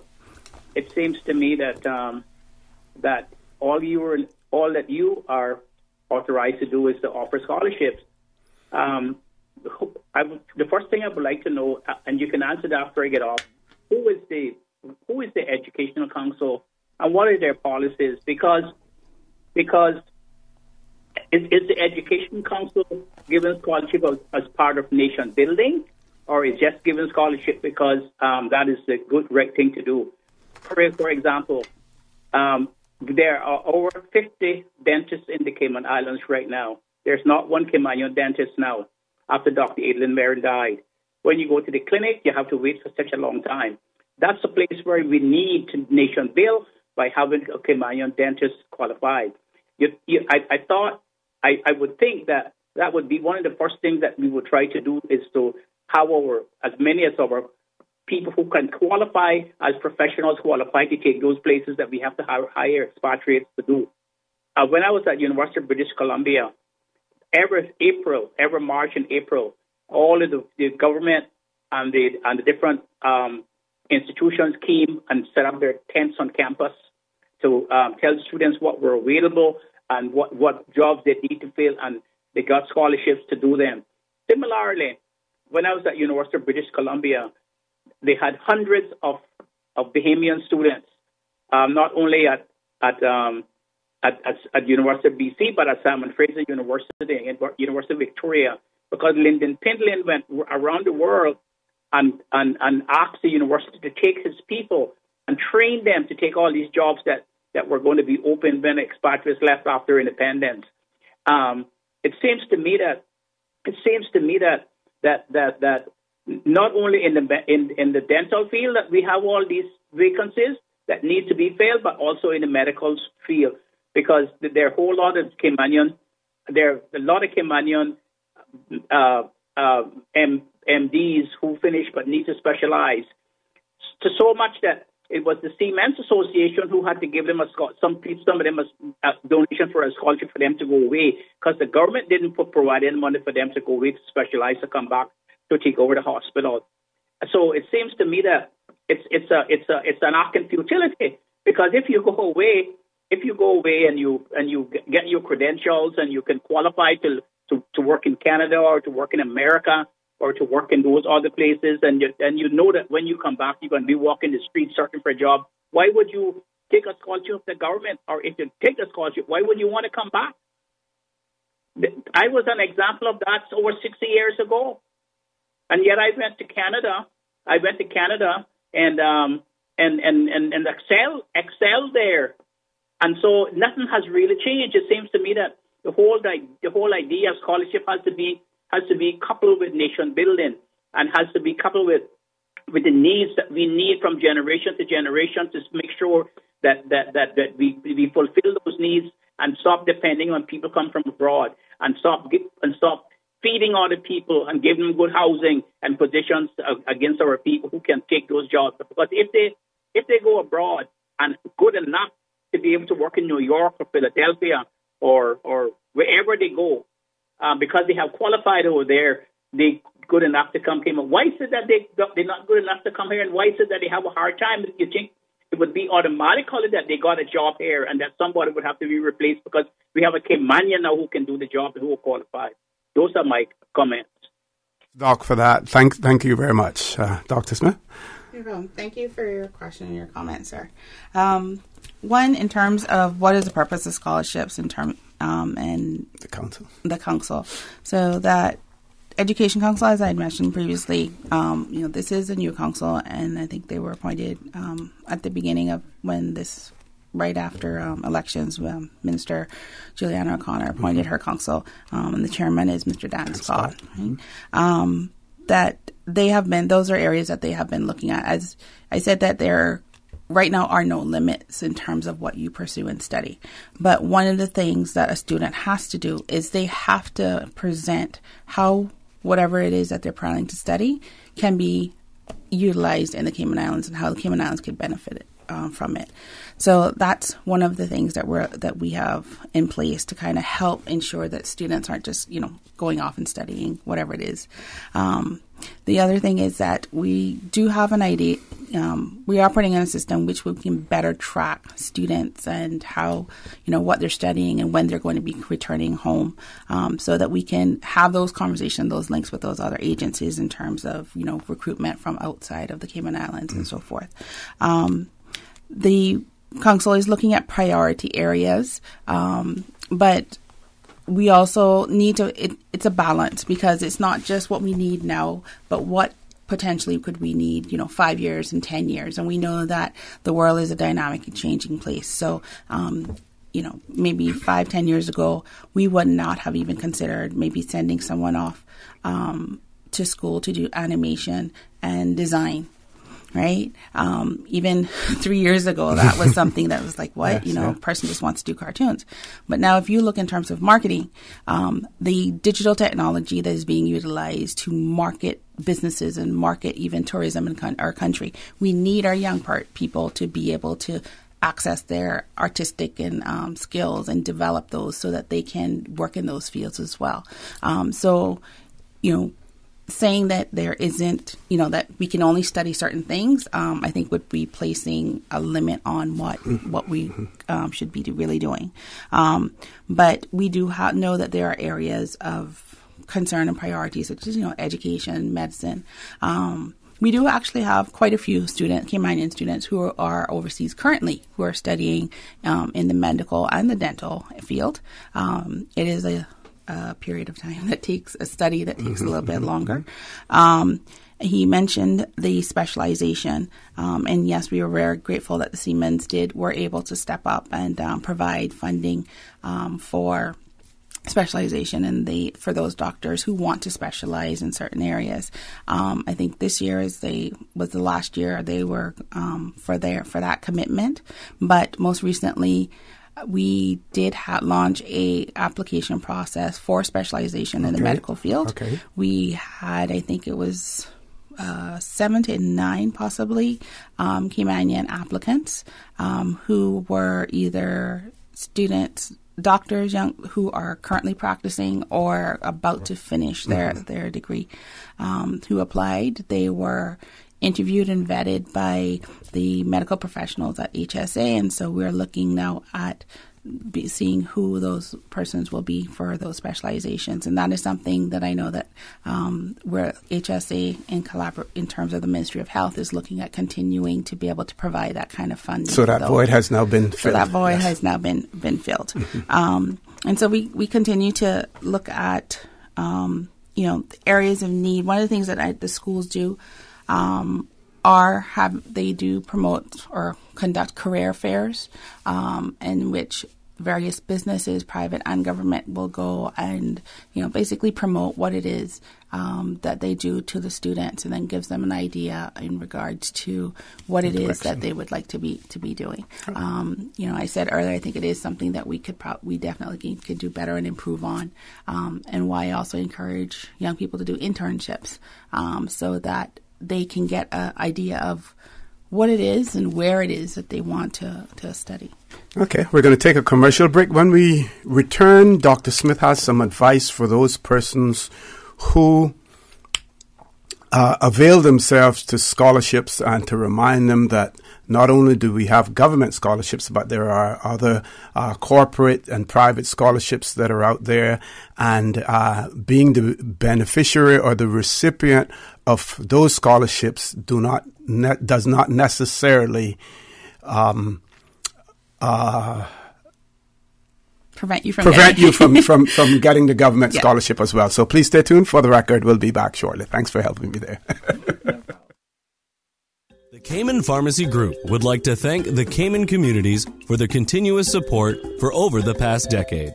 CTMH Doctors Hospital Pharmacy opened its doors in March 2000. West Bay Pharmacy first opened their doors in March 2004. The Cayman Pharmacy Group was established in July 2007. Throughout the years, our CPG family has provided more than just pharmaceuticals to our loyal friends and customers. the Cayman Pharmacy Group has protected the lives of our medical community by securing the best healthcare advice and pharmaceutical services. To us at CPG, you are more than just a number. So, we are taking the time to say thank you for choosing CPG. The Cayman Pharmacy Group, taking care of your health.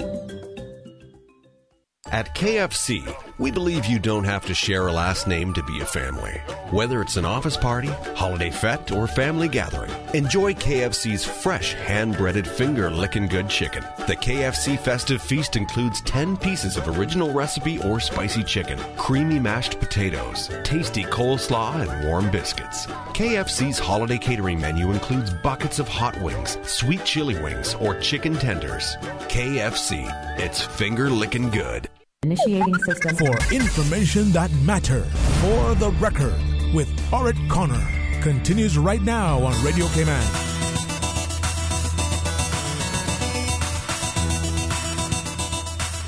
Good morning and welcome back to For the Record. We're on the last leg of the show this morning.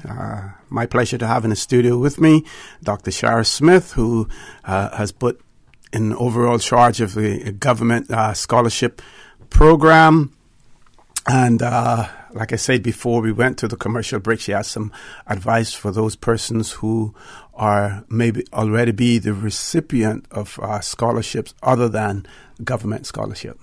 Yes, it's all right. There are also a lot of private sector and community-based scholarships that are available to applicants. And there is actually a brochure that we need to update, the one that we have on our website, to the 2018, but it's the same, basically same information that we encourage students to also apply to, even if they are applying for the government scholarship. Government scholarship would basically give you $20,000 per annum, which is $10,000 per semester. And that doesn't necessarily cover all of your expenses. Mm-hmm. So if you are eligible and able to acquire some of the funding from the private scholarships, then that will obviously help, relieve the financial burden, whether it's yourself or your parents that are going to be helping support you. The only scholarship that you can't have both at the same time would be the Ministry of Tourism does have a scholarship that they open, I think, in the next 2 months or so. They will launch theirs. If you are a recipient of the Ministry of Tourism, then you would not be able to receive funding from the Ministry of Education. But since ours is open right now, if you're looking at going overseas and doing something in the tourism field, I would encourage you to still put in your application so that if you also apply for the tourism, obviously we consult, we work really well with Tanisha and the Ministry of Tourism. But if they're, have reached their budget in terms of the awarding and they're still student persons who are interested in studying, then we may be able to assist in terms of providing our scholarship to those individuals. So, there's lots and lots of opportunities out there for persons if they want to study. It's just a matter of picking up that pen and starting to write and fill out the things that you need to do.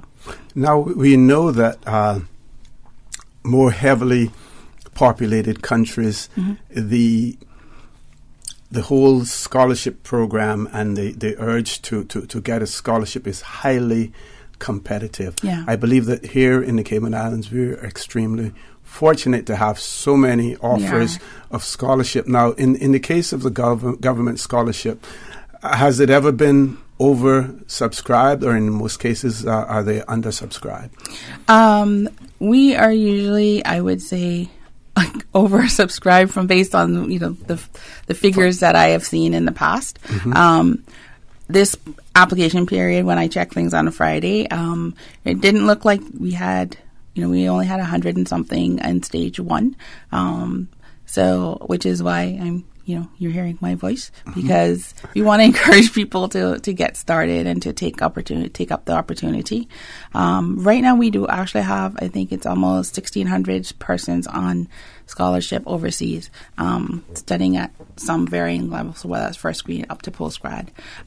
So, the government is doing a lot in terms of, promoting education for our students and so forth. So, I think that if we did reach a point where we had numerous applications and we had reached our scholarship, that our minister definitely is committed to the education of the Caymanian, so she would have no issue, having to go back to cabinet and requesting, additional funding to provide those questions. So I'm going to put myself out on a limb there, but in working with Minister Juliana, I know that this is something that's dear to her heart, and so therefore, I don't see that.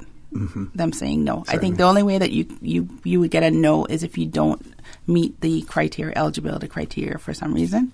And even that there are still possibilities, because, we may have students who may not necessarily have those grades or those exam scores, and so may not meet the criteria now, but they may be able to acquire a private scholarship, or they may be able to go to university locally, bring that GPA up, and then apply in the following year and receive the scholarship. Or they may be able to self-fund their first year and then get the scholarship. So there's always a ways and a means. You just have to, navigate and figure out which one is best for you. Okay. Now, what do you say to those students who are coming from families that do not have a strong financial footing, and the $10,000 per semester, $20,000 per year is not sufficient to cover all of their university or college expenses? I say to them that you need to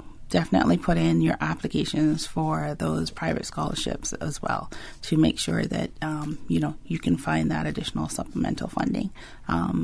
We aren't able to increase the amount, at least not currently, and so the $10,000 is really what the scholarship is able to provide. So if you are coming from a family who has more difficulty financially, looking at those opportunities and applying for those as well, to see if you can then use that supplementation. I know there's also student loans through CIDB, in which they used to, I'm not sure if they still are, but it was so that the repayment basically wasn't until the student completes.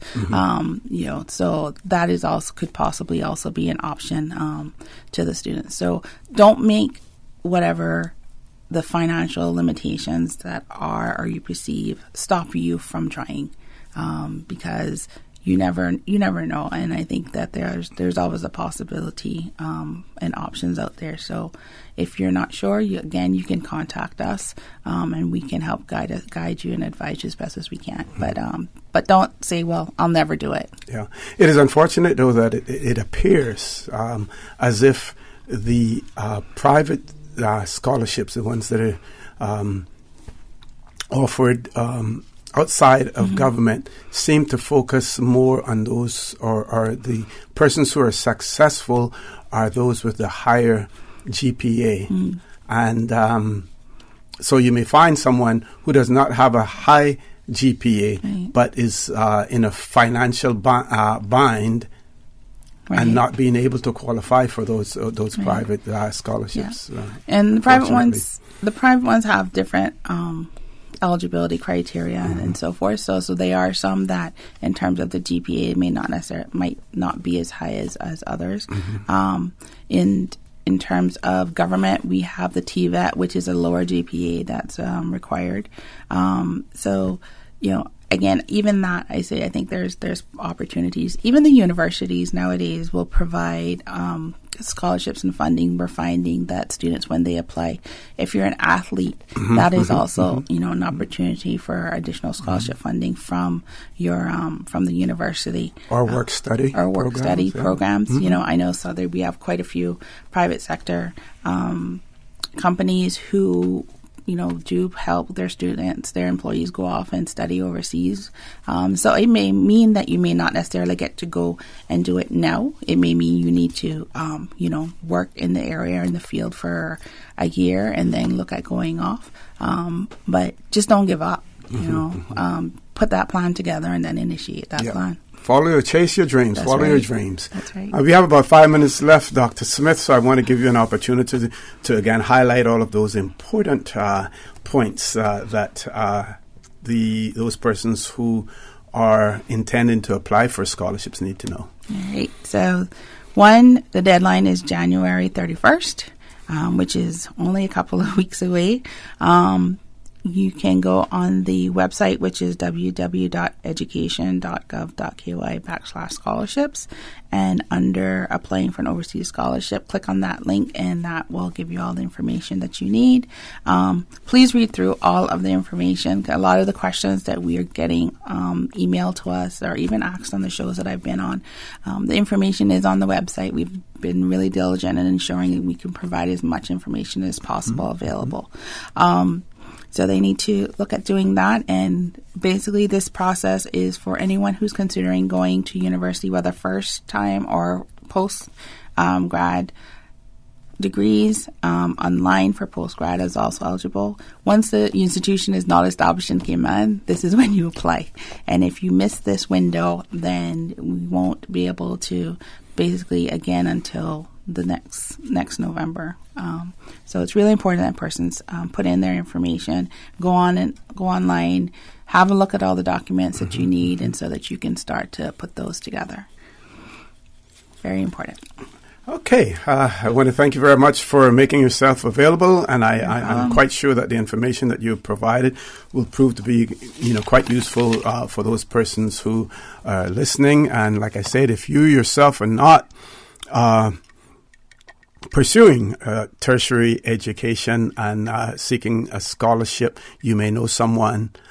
Someone may ask questions, and you know now where to direct them as well. Folks, I want to thank you for allowing Radio Cayman, and by extension For the Record, into your homes, into your vehicles as you traverse the busy roads of the Cayman Islands, into your places of work, whether it be an office cubicle or if you're working in the outdoors. I also want to remind you that we are our brothers and our sisters' keepers. There is always someone out there who's less fortunate than we are, and I ask you to extend a helping hand to them. If you can't do that, then I suggest you donate to a worthy charity, because we always want to consider those who need, not necessarily those who want or even those who crave. I say to you, have a great day. Continue to support your radio station, Radio Cayman. Join Sterling Dwayne Banks at 12:15 for Talk Today. And as usual, we ask the good Lord to bless these three beautiful, wonderful Cayman Islands. For the Record is brought to you by Vamped Motors, the only authorized Ford and Toyota dealership serving the Cayman Islands. And Cayman Pharmacy Group, with locations in West Base and professional pharmacy at CTMH Doctors Hospital. The Cayman Pharmacy Group has a location for you just around the corner. Shaken yet standing firm. I was not built to break. This is Radio Cayman in the Cayman Islands.